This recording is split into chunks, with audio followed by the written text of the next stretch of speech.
Welcome to All Ask the Questions Around Here, the podcast where we explore life's unexpected intersections. I'm your host, Dr. Joseph Elisha. Today, like always, we'll journey from the challenging conversations to the inspiring and lighthearted discussions that connect us all. Let's begin. What do you do when, after battling with and losing to addiction, you wind up unhoused, seeking shelter in a rescue mission? Well, naturally, you go on to get a master's in international law and start giving back to the same shelter that housed you and beyond. But more on that later. First, a personal story of how my mother was so much more than a mother to just me and my two siblings. Right after we escaped an Islamic revolution in Iran, my mother became a mother to a host of souls, many members of my family and friends who sought refuge in this country.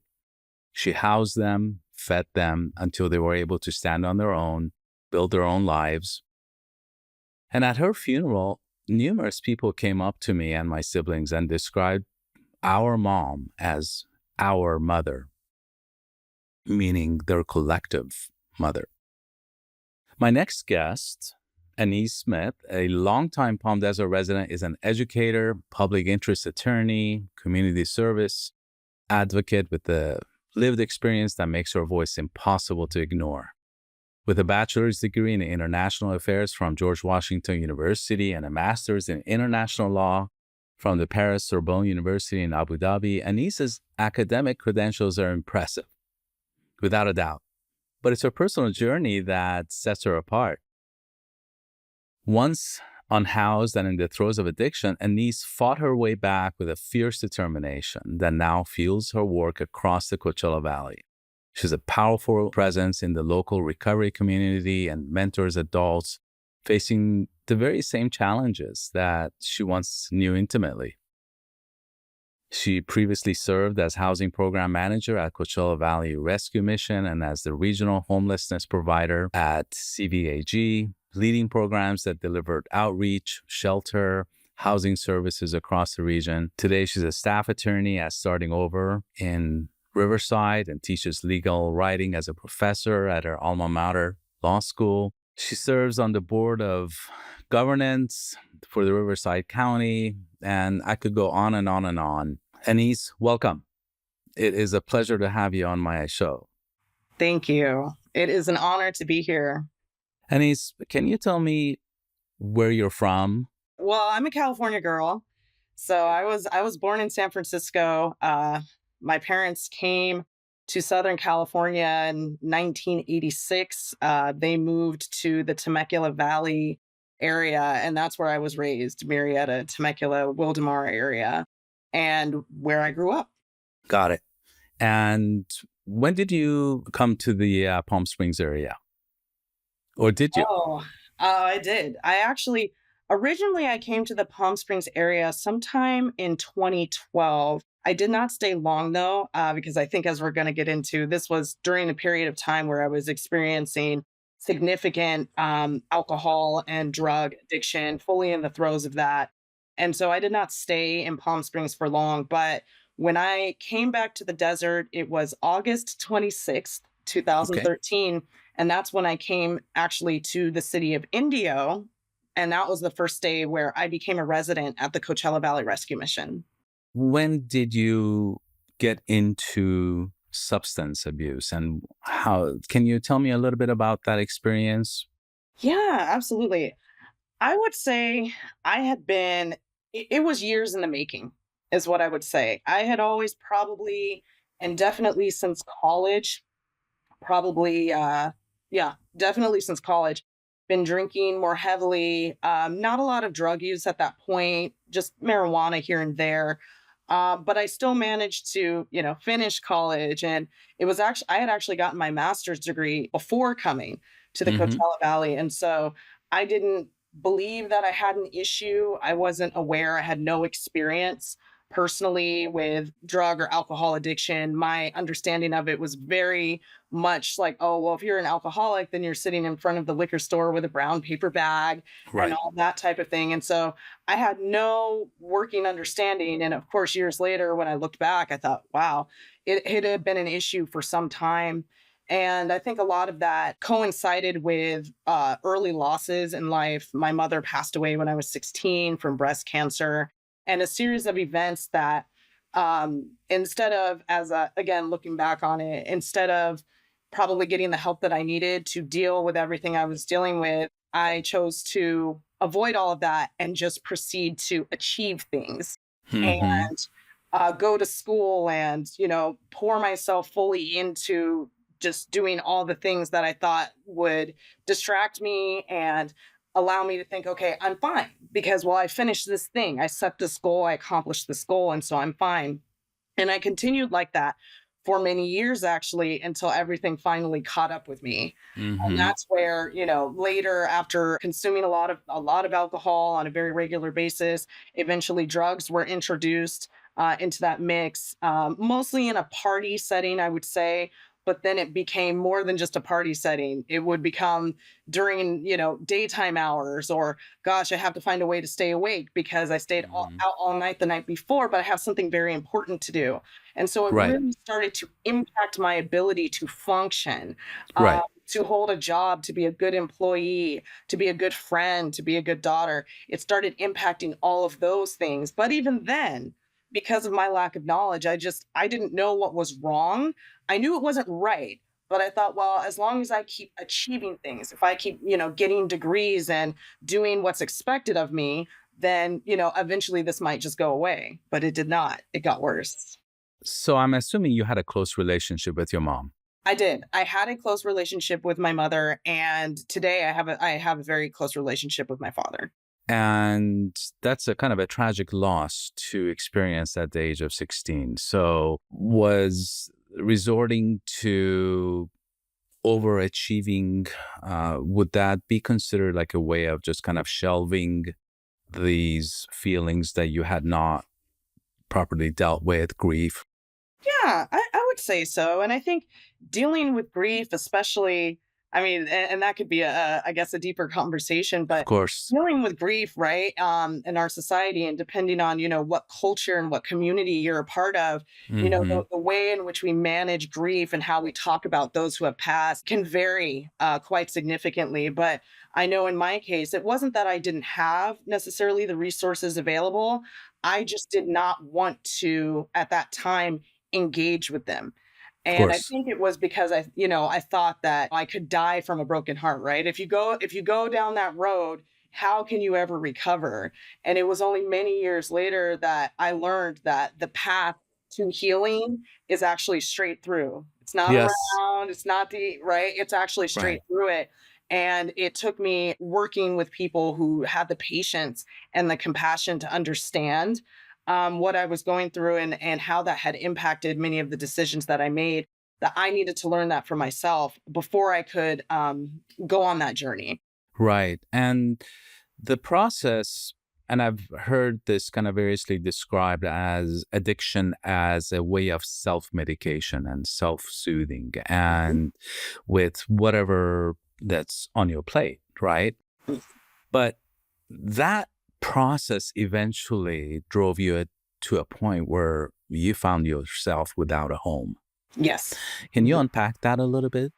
Sure. Well, in my case, it started because I had always been able to, if find jobs and do all of that. But it got to a point where I was not employable. I would be awake for days at a time, and then have to sleep for, a day or two to recover from that. And so I could not, I was no longer a good employee. And so by the time that I went from, at one point, having two or three jobs, very active, paying my rent and all of those things, to having no jobs and not really any options at that point. And so before I became truly unhoused, as in, on the streets, trying to figure it out unhoused, I was able to bounce around a little bit from friends' places, sleeping on couches, things of that nature. But when you're in the throes of addiction, people don't want to be around you. You're Right. not a person that anyone wants to be around. They can't Right. trust you. It's unstable. It's upsetting to see somebody like that. The level of just delusion that we function under is that our priority, and this is the disease of the disease of alcoholism, substance use disorder, that instead of the way we might imagine the importance of food or water, like those are the Hmm. things that we must have, Sure. we're going to live and survive and do all these things.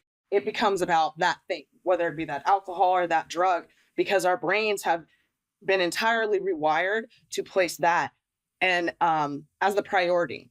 And so because Hmm. of that, all of the actions that we take, like, we cannot be trusted. We cannot be trusted. Anything can be justified, anything can be rationalized to make it so that that becomes getting that particular thing. And in my case, it was alcohol, marijuana, and methamphetamine was my drug of choice. And so that became it. I was not a trustworthy person. So I'm sure it's no surprise then that it did not take long before nobody wanted me around, really. Sure. And so Sure. I had nowhere. So to the question, so I had nowhere to go after a certain point, and I found myself in the city of Riverside, literally trying to figure it out. How could I get money to get a motel room? My family had cut me off at that point, and rightfully so, because they realized that enabling me, I would just take advantage of the situation because that was where I was. I was a manipulator, I was a liar, all of those things. And they finally figured it out that they weren't helping me by giving me what I wanted. And It was so they got enabling. enabling 100% and Yeah. codependency. And Sure. so Sure. by the time they realized that and cut me off, I was very well and truly um, on my own and hanging out with people who had similar issues to mine, also mental health challenges, behavioral health challenges, in and out of jail, people who had been on the streets for many years, people like me who had, more privilege and opportunity to address the issue, but had not up until that point, at least not in a way, that had prevented the ultimate arrival point, which was we're all here on the street together. Right. Right. And you've touched on a very common theme in alcohol and substance abuse or addiction in general, which is deception. And you do whatever you can, you say whatever you need to say to get what you want, Mhm. and there are no boundaries. Family, friends, loved ones are all fair game in that process. When you were in the throes of that, I'm curious, did you feel guilt when you were deceiving people and lying and doing what you needed to do? Oh, sure. How long and the impact of that guilt, is a Short whole thing. lived. Very short lived. But Yeah. I do recall knowing that what I was doing was wrong and also not caring, at least not for any measurable amount of time, enough to change my behavior.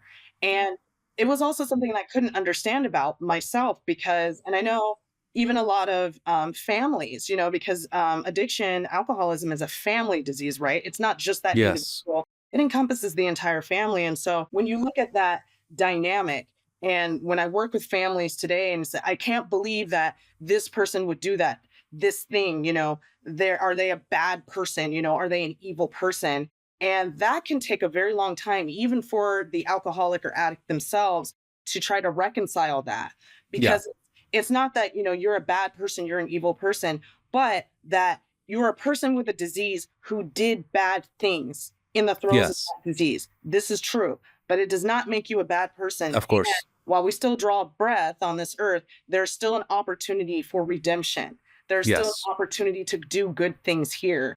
But the weight of that, because it's almost as if the guilt and the shame of it, you're not dealing with that at the time. And you're probably, because you're drinking and you're staying, not sober most of the time, you're pushing it down. But believe you me, by the time you start to get sober, it's why it's so important to have a strong recovery community, people you can talk to, because the crushing weight of that shame and guilt and reflecting upon everything that happened while you were in the throes of your addiction is exactly the type of thing that causes people to relapse. Mm-hmm. As Mm-hmm. counterintuitive Mm-hmm. as it sounds, to come to the full realization of how not only did I harm myself, but that I harmed people around me, people who I love, who I care for, and who care for me. It's so debilitating that it can cause people to say, you know what, I can't deal with that emotion.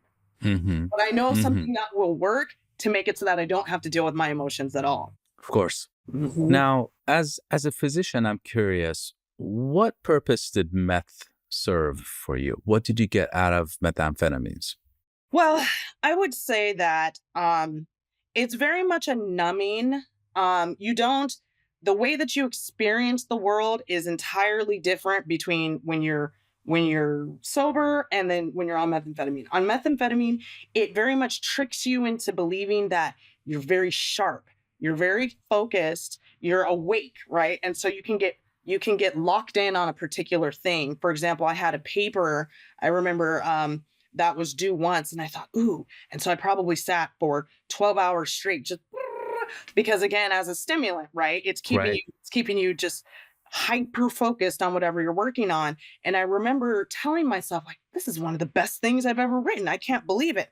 Mm. Now, Where can I get some of that? right, No, like, just kidding. you know, it just kept me like, because I have a hard time often focusing, a very hard time focusing. So I thought, Yes. I've sat in this chair now for 7.5 hours, you know. I haven't Right. had water, I haven't gone to the bathroom, I haven't eaten anything. Like, you lock in, you lock in. Now, I actually had the opportunity to read that particular paper later. I don't know how I found it.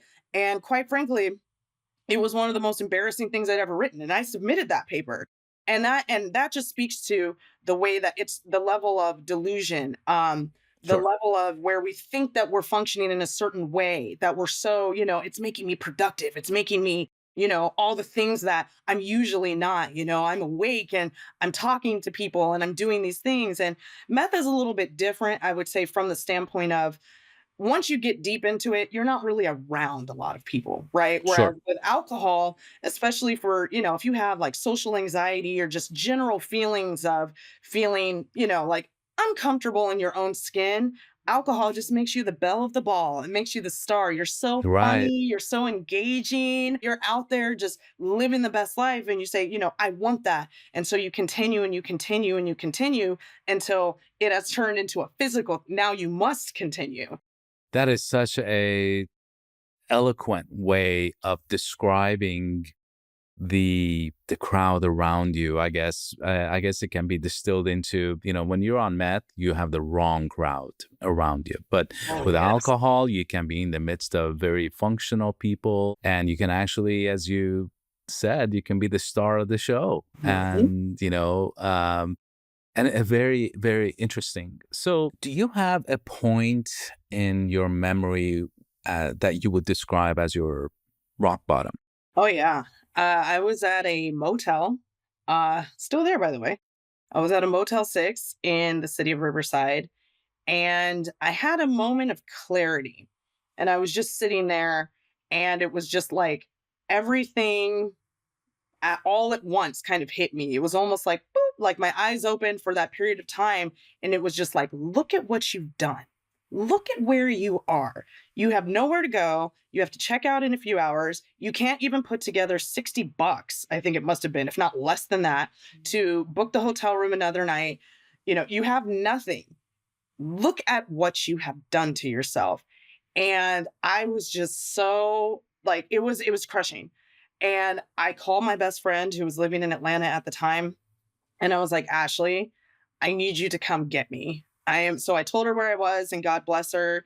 They must have sent me some money so I could stay at the motel, but she and her mother flew from Atlanta that day. Ooh, I get emotional when I think about it. And picked me up and took me back Wow. to Georgia with them. What an incredible story. Yeah, and just thinking about it, I'm like, wow, you know, like thank God, because even at that point, they knew what was going on, but it was kind of like, you know what? She's a grown person. She has to do what she has to do to get back on her own feet. Hmm. But they took me back with them to Georgia, and that I would say started the journey from there. Because, and a very important point for people, because changing environments is not what will keep you sober in the long term necessarily, but removing yourself from that environment, at least for a period of time, which is why going to rehab, That's why Mhm. rehabs, right, are Of made the way course. they're made, because you have to remove yourself from that Mm. environment if you're going to get away with it. Because I could have just sat there and continued to do what I was doing. But in that moment, I made a call for help. I knew I needed help. I had no more answers. I'm so smart, right? In my own mind, I'm so clever. I'm so intelligent. I had nothing. I was done. I had no plan. I had no play. There was nothing else to be done. I finally reached out for help. And thank God, help came that day. And that was Mhm. for me what started me on the path to eventually. Now, I didn't get sober right away. And I'll qualify that. I did not get sober right away. I had two relapses in the span of a 2-year period. But it was after my last relapse where I landed myself in jail and I bailed out, and that's when I was done. So it was not a straight path. It wasn't, oh, I got help, fine, because I didn't do the things that were I did not take the advice that was given to me initially, because again, I want to do it my way. I'm Sure. smart. I can figure this out for myself. I wanted to do it my way. And in trying to do it my way with my will, I ended up back out there again and then back out there a second time. And it was after that time I was like, I don't care where I go. I needed some humility. I needed to let go and say, you know what? I don't have all the answers. And that's when I called a counselor who I knew in the program, also in the Coachella Valley. And I said, Mhm. can you please take me to the rescue mission? I don't think I ever said, I could not have imagined in my life that I would have called and asked somebody to take me to a homeless shelter. And that's what I did. And it's interesting because you touched on a very important point that I don't think many people are aware of.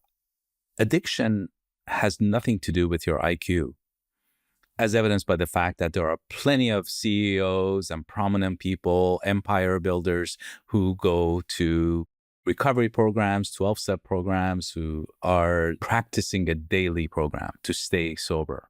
Mhm. And so you obviously had the intelligence, but you came to a point where you just hit that rock bottom where you were just out of resources, I would say. You had Mhm. no car, no bank account, I'm assuming, no home. Money in it. Yeah. Right? Yeah. And you're describing a terrifying position to be in. Oh, right. And entirely, self-inflicted, because it's acknowledging the disease, but then the actions that I took at that time to get to that point. And I think you bring up something that's so important, because actually for people who I would say very intelligent people, of which like everyone I've met in recovery is so smart, so creative. They do all of these things. And it's just like that makes it harder, I think, because we try to intellectualize either how we can Hmm. solve this ourselves, Right. or we try to understand how we can do it a different way than the very simple advice that is being offered to us, which is, this is how you stay sober. We're not saying it's easy, but it's very, very straightforward how to get Hmm. that done. But we want to overthink it. We want to do it our way. And so getting to the end of yourself and finally saying, you know what? I'm not the smartest person here. I don't have all the solutions. I'm prepared to take advice from a person who I don't even know. I don't know this person, but this is what they do. And this person who I don't know, who probably doesn't know me from a bar of soap, but they see me, and they see me as someone who they can relate to, because in most instances they've been here too, and they have the solution, because there is a solution. They Of have the course. solution, and they're willing to give it to me free of charge. Hmm. Right. Now, you mentioned Coachella Valley Rescue Mission, and that's an organization out here in the Coachella Valley that I have known about for quite some time. I have deep respect for what they offer the community. Yeah. They are highly, highly organized and probably one of the greatest organizations that are out here. Do you remember the first day you arrived at the rescue mission? Oh, I could not forget it. Delve into that. Oh yeah. So the first day I got there, again, I had almost nothing. I had no money. I think my dad maybe gave me a few bucks because he knew I was going to the mission. So I went to Rite Aid and bought like some clothes and some various things. I had a duffel bag that I believe also came from Rite Aid up the street. I showed up at this building. Now, this place is gorgeous. There's a large cross out front. At that point, it was pretty much a brand new building, just colorful and light and welcoming. And when I got to the front there, the security two of the Mark and Chris came forward. They were the men's program manager and women's program manager. The individual who had brought me knew them and said, "Hey, I'm bringing someone. She's a tough case, type thing. Mhm. So she needs help is what it comes down to." And so they met me Mhm. outside, and, me with I was willing to go there, but I still wasn't sure about these people. So, I had my little attitude and I thought, okay, well, here I am, my life is over. I'm here in the shelter. And so here we go. And so Mhm. I'll never forget, Mark came and he said, "All right, well, are you done?" That was the question, those words. "Are you done?" And I just looked at him and I said, "Yeah, I'm done." He said, "Okay, we'll see." That's such a succinct way of putting it. "Oh, yeah. Are you I done?" love that. I love Because that. if you're not done, the implication there was, if you're not done, you He's know, you don't go. belong there yet. Don't take up a bed for someone who is. Okay. Yep. So I picked up what he was putting down. And so he Mhm. said, "Are you Mhm. done?" And I said, "Yeah, I'm done." Not very committal, but it's what Mhm. I said. Mhm. So they let me in, and that first night I slept in the gym. At that point, the emergency overnight shelter was run out of the gym.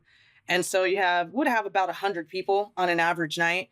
And so you'd have 60 men on one side. There were always more men than women, nearly double, give or take.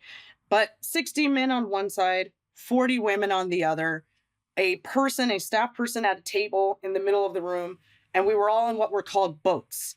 And so probably not more than maybe 6 feet long, blue little like half shell hard boats that they would put a very thin mattress in it. Then you'd get a very small pillow, you'd get a sheet and a blanket, and the boats were all lined up just in rows, one after another. And those were our beds.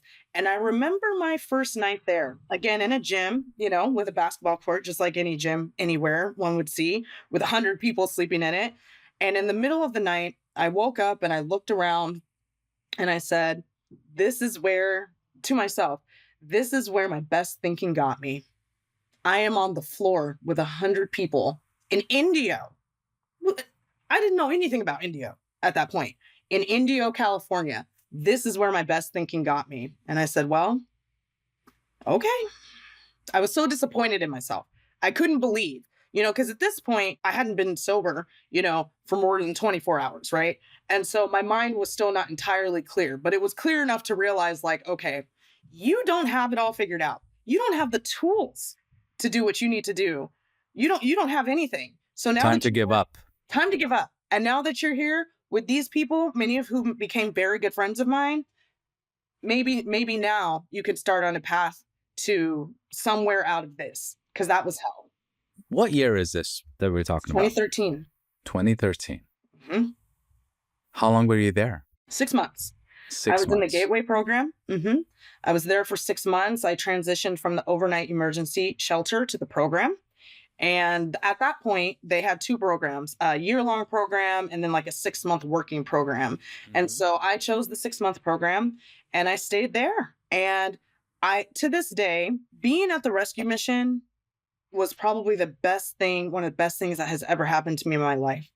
And that did not, believe me, I did not feel that way. And I was not entirely grateful at the time. I was disappointed. I was with a bunch of other people who were also at their rock bottom, the worst point in our lives, pretty much. A step away from death or incarceration for a long time is what got us here. Right. And so you're not here because everything's going right. You're not Of here course. because you've made good decisions. You're here because everything went wrong, or at least something went wrong. And so, but it was in that shared struggle, in that shared pain, in that shared glimmer of hope that we're here because it could be better. We don't know, but there's a chance that our lives could be better than this. And it was in that kind of like cocoon with people and amazing counselors who just love people and support you and are there for you on your good days and your bad days, that I finally started to believe that maybe there could be something better after this for me. Because at that point I was just like, well, my family's gone. I've got these degrees. They're worth nothing now. So, okay. I mean, whatever. I had no plans for my life at that point. None. I was just like, all I need to do is not get high. All I need to do is not drink. That's my job for today. That's my job. Mhm. And that's what I did. And every single day, that was my job for that day, in addition to the work that they would assign us at the rescue mission, because it is a Mhm. mission. Now, I know you're a deeply faithful person now. Mhm. How much of a factor was your faith in that moment in time? Probably more than I recognized at the time. The faith that I had, faith in what? Well, could be God. I had been mad at God for many years, since I was younger, like this wasn't supposed to happen. Like my mother wasn't supposed to die. Like my friend wasn't supposed to get murdered. Like all these things happened. And I thought, okay. But despite all of that, being at the rescue mission, it gave me space to once again believe that, okay, maybe God is not out to get me, right? Maybe I'm not the worst creation that he's made. All of these stories that I had told myself over time as I kind of burrowed deeper and deeper into myself and my self loathing and the shame and the guilt of everything that had happened.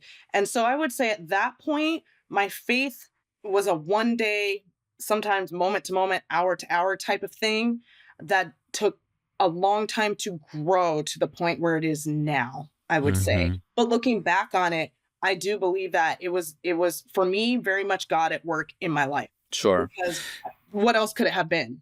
I did In not have the retrospect, power. of Mhm, course. Now, mhm. did you at any point in time during that gateway program, did you ever look around you and say, what am I doing with these people? I'm not like these people. And just kind of like feelings of judgment kicking in. Was that ever a factor for you? I feel like it must have been, and it's very easy when you're trying not to focus on yourself to kind of Sure. turn that gaze of judgment to Yeah. other people. And so be like, oh, well, you did what to get here? Well, at least I didn't do that. Or like, oh, Hmm. you did this? Well, oh, but any of that kind of goes away very quickly. And it's something you and I, when we were chatting earlier about learning people's stories, because, Hmm. sometimes we think we had it bad, and many of us did. We went through some things, and that's not to, take away the value or the Sure. depth of that pain.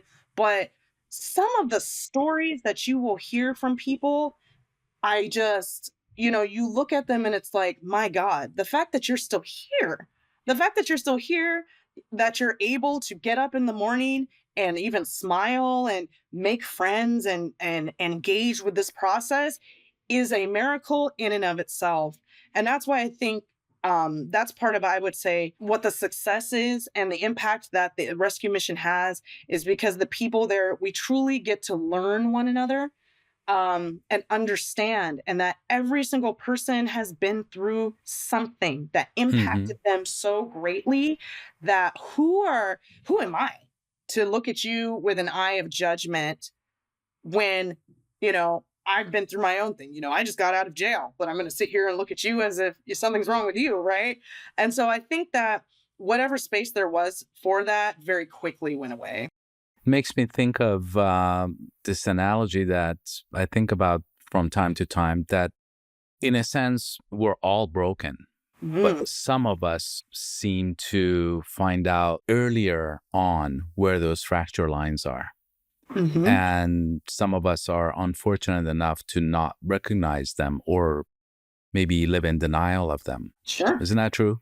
Sure. Oh, absolutely. And I think that's the whole thing, being able to take a very hard look at yourself, because that's really what recovery is. Taking a hard look at yourself, acknowledging that you can't fix everything on your own, acknowledging that you have character defects, Hmm. admitting those to another person, and being willing to do the work.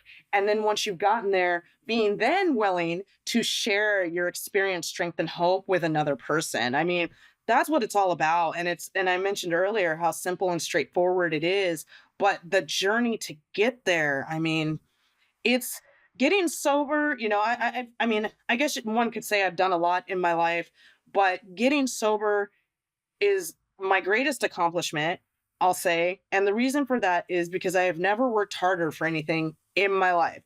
It took Hmm. everything in me, and, the tears and the anger and the shame and the guilt. I brought that up so many times, all of that, to be willing to work through it, get on the other side of it, and then push forward, not give Hmm. up, not just lay down and die. That's an option too. And many people, that's what ends up happening to them, unfortunately. But to Hmm. get to that point, I've never done anything so difficult in my life. Never. Sure. I believe it. Mhm. Now, your father, still, he is now, I understand, a part of your life? He is. He is. He's also like you. He's a physician, Oh, and okay. Interestingly enough, I think as a part of, his having difficulty, at least in the beginning, with understanding what was happening to me, because, as you can understand, it's like, well, from a person with that mindset, a very scientific mindset, what is the fix for this, right? What is Right. the pill or what is the treatment? And so it took him a long time to really understand what was happening. It was so bad. It was so bad. I Mhm. mean, I was a crazy person. And so now he actually works in addiction medicine. He works, Oh, amazing. he does, and I do believe that was because of his experience with me, and some opportunities that came his way later, that he got involved. And now he also works with addicts and alcoholics. 15 years down the line, how has your sense of self and identity has changed? Mhm. In what way? Whew. Well, I think I have a much clearer vision, because I think I mentioned, like, I had no idea what my life was going to look like going forward that first day there. No idea. And today, the life that I have, it's actually been, well, we're in July now. So, gosh, it'll be 12 years next month Mhm. since I got there. Yeah, 12 years next month. I have a very clear vision of what the value of what I went through, and what my recovery and all the things that I have been able to do because of that recovery. That now my main focus, and it's a gift to me to be able to do this, is to be able to share that with somebody else. And it's because, I don't think it's because I'm particularly special Mhm. necessarily, but because, I had the opportunity to go back to school, to reunite with my family, to run for office, to do all of these things. And it's because of someone else taking the time to sit and work with me and believe in me. And not just one someone else, but a whole bunch Mhm. of someone else's who Sure. decided to do that. And so for me, like, I have a very clear vision that in everything that I do, it has to be about sharing my story and doing something that is helpful and that is good for another person, because we Mhm. just don't know what that person, what they will go on to do, Sure. how they will go on to impact the world. And Sure.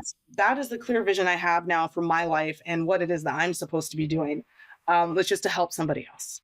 I'm a person I've been dislocated, obviously, Mhm, from another country to here, and as a result of the revolution. mhm, But we've never been in a situation where we were unhoused. mhm, How do you go about describing to a person who's never experienced that, mhm. the actual process of going through life without having a place that you call home? And most importantly, Mhm. how do you help someone not instill judgment onto a person who is sleeping on the streets? I'll start with the last question first, which is to learn that person's story. When you don't know and we rush to just assume how somebody ended up in those circumstances. When I got to the rescue mission, I was there with an attorney, people who had been very successful in business, people who had mental health challenges, that they had gone off their meds. I was there with mothers with their children, mothers who had lost their children. Every imaginable story you can think of was Sure. all there together. And I would say that, especially in the United States today, in the United States of America, and even in the great state of California, being unhoused is looked at. I mean, you've got a scarlet letter. The way that society looks at people who are unhoused is that they are failures, and they failed, and this is why they're in that situation. However, and I like to have these conversations with different people, because I say, look, being unhoused is not a failure of the individual. Being unhoused is a failure of the system. It is a failure of the systems that we have in place here, that any individual, whether due to loss of a job, significant health issues and bills that they could not pay, Or mental mental health illness? issue. Yes, Yeah. whatever that be, that resulted in everything coming together in such a way that they could no longer maintain their housing anymore, is a failure of the system that we're all paying into, by the way.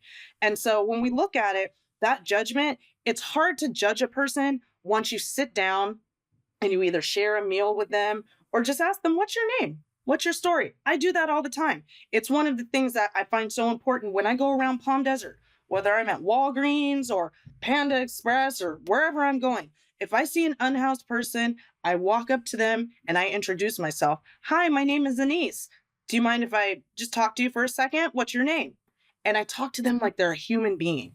And Mhm. that's the point that I was kind of trying to get at, the loss of shared humanity, where if our heart tells us when we look at a person in that situation and we just look at them with nothing but condemnation and judgment, that's not that person's problem. That's our problem. That's that individual's problem. If you can't find the compassion in your heart to say, hey, how did you get here? Is there anything? Can I buy you some food or, anything along those lines? Because anyone could end up in that situation like this. It can happen to anyone, especially in a state like California. And people say you are one health emergency away from losing your housing because you Or can't, one paycheck away. one paycheck away Yep. from having to go to the shelter Yep. or Yep. live in your car. You obviously have a very rich history here that you've been able to incorporate into your law practice. Tell me a little bit about that. How have you woven that into your practice? Well, that's why I went to law school in the first place, because I wanted to help unhoused people who I felt their civil rights were being violated in a number of ways by local and regional government in their effort to take down encampments and the rest. And I have a very strong sense of justice that I think I've always had, but now I'm actually able to harness it in a way that can help someone else. And so, the work that I do is mostly second chance law, mostly. And so I help people with resentencing who are still serving sentences. I help people with expungements who have served their sentence and now they're trying to get back on their feet and they're doing well, but they still have that thing, that criminal background that's preventing them from being able to move forward fully. And so Mm-hmm. I help people who are by and large in the same situation that I was in almost 12 Mm-hmm. years ago. And that is what brings me joy and where the help is needed, right? Because when I Mm-hmm. can sit with a client who's telling me their story and this, and I say, "Oh yeah, oof, I know how it is," and talk to them about sobriety. I can't tell you. Normally, they will just their jaw will fall open, their eyes will just get wide, and they'll say, "Wait a minute." And I tell them I expunged my own record. I did all of these things, and so I've been there. I was on felony probation for 3 years. I've walked that journey. They never believe it. They say, "No way," and I'm like, "Oh, absolutely, absolutely." And this is why I'm here to tell you the person who stands here before you today is as a direct result of taking my recovery seriously, believing in myself, working with people who believed in me, and not giving up. And one day you don't have to go to law school, but maybe you want to do real estate. Maybe you want to go to nursing or medicine. I can't tell you how many friends of mine are in all of these fields. And all of us came from the same very, very difficult background of having to overcome something that most people don't overcome. So in my law practice, I make it a point to work with those communities. Sure. And I get to do it pro bono because I work for a nonprofit. One even better. Even better. You obviously have the law practice Mhm. that you're actively involved in. You're actively involved in your church as well. Yeah. Tell me a little bit about that. I hear that you sing. Oh gosh. Yeah. So I started going to the church I go to now when I was still a client at the Coachella Valley Rescue Mission. And so it is a Christian organization. They do not require anybody to participate in anything that is faith based, but the organization itself is founded on faith based principles. And so many local churches have relationships and other organizations. I would say like temples, synagogues, have relationships with the Coachella Valley Rescue Mission. And Mm-hmm. so what they do is they make space for us. And either they'll send vans or to pick us up for service, or they mentor. They send their members to mentor and do all of that. So you'll often see people on the property just sitting with someone, just having conversations. And so that has been the true power of community. And it's such a shining example of the good things happening in the Coachella Valley Of because course. it is our local organizations who make it so that Absolutely. people can reintegrate. And so for me, my church was one of those who participated in that. And so when I started going there, I've been going there ever since. I grew up singing, and so I never thought I would sing again, really. I didn't think there would be any space for it. And so this church, this opportunity to participate in this ministry, I was able to use my voice again. Amazing. Now, I know, we're running short on time. And a question that I have, I think I know the answer to the first one. Okay. One thing that you're the most proud of, and the one thing that you're least proud of. Oof. Man, playing hardball. I didn't say I was going to be nice. No, you did not. No, you did not. But no, that's a good question. Um, Two good questions. So I think, and you do know the answer. The thing that I'm most proud of, I would say, is the day that I decided to go to the Coachella Valley Rescue Mission and give my life a chance to be meaningful. And so I would say that's the thing that I'm most proud of. The thing I'm least proud of is the years that I spent lying to myself and believing really that I was not worth it, that I did not have the self-worth or self-value to even believe that the things that I'm able to do now and the opportunities that I have are something that I could ever be worthy of. And so I would say that's something that I'm not proud of that because I know that it's not true. They were lies and stories that I told myself that I came to believe. And unpacking and undoing all of those years of telling myself, like, you're not smart enough, you're not worthy enough, you're not all of these things, you're not this, you're not that. And so I would say I'm least proud of that. But ultimately, it was that finally led me to that which I'm most proud of, which is finally saying, okay, well, maybe that's not true. 2 more tough questions if you have the time. Yeah, that's fine. I can do it. If someone came to you and said, Anyse, we can turn back the time to the moment where you took your first drink and said, you can reset and do something else, would you do it? No, Why? because I don't believe that I would have the self-awareness, the peace, the joy, the friendships, the community that I have had it not been for that journey. And I've thought about that. I've thought about that a lot. What if none of this had ever happened? You'd been doing this, you'd been doing that, or and I don't believe any of that because the life that I have today, the God-given life I have today is just so beautiful and so wonderful. And I'm only in the Coachella Valley. I only came here because of my addiction, because of that path that led me here. To think that I would not have all of these things now, these blessings, these gifts that I have, that I have today, I wouldn't trade that for the journey I had. Mm-mm, I would not. I would not. And if you could have a conversation with your mom right now, what would you say to her? I would tell her, thank you for praying for me because I know she was a very strong woman of faith. Thank you for praying for me, for believing in me, and for instilling in me, even when I couldn't see it in myself, that fight and that drive to survive and everything that she taught us. Because even though it was buried deep down in there, it was there. And it was something I was able to later tap into when I finally was like willing to give it a chance. That was something that I could go back to, something that I hadn't looked at or thought about in years. But when I could reflect on it, I thought, wow, I think she would be very proud today. And because she was a very practical, straightforward, like dealt with the facts, because she went through a lot of things herself in her life. And I think that being able to overcome it, she would just say, thank God. Yeah. Thank God. And I think I would agree with that assessment.